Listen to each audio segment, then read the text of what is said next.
Oui, pour commencer, nous allons nous rendre à Brest. Là-bas, on avait commencé avant les autres. Le match avait été avancé d'1 heure. Les Brestois recevaient le Paris Saint-Germain, plutôt Saint-Étienne, pardon. Et ce sont eux qui marquent les premiers à la suite de cette action. Castaneda a raté plus ou moins sa sortie et c'est Steck qui ouvre le score 1-0 pour Brest.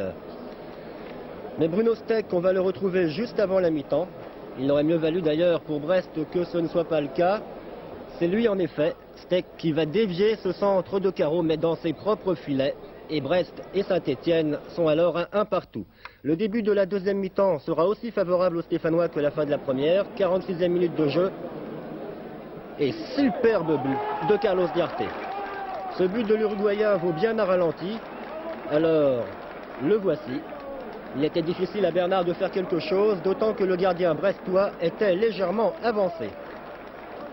Saint-Étienne ne va cependant pas mener au score longtemps. 55e minute, un centre de l'arrière droit Touré.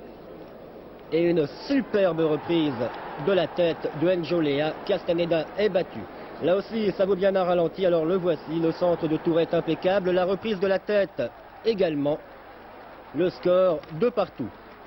Finalement, les Brestois vont tout de même réussir à l'emporter en fin de match. Et c'est encore Touré, vous allez le voir, qui sera à l'origine et à la conclusion de ce but.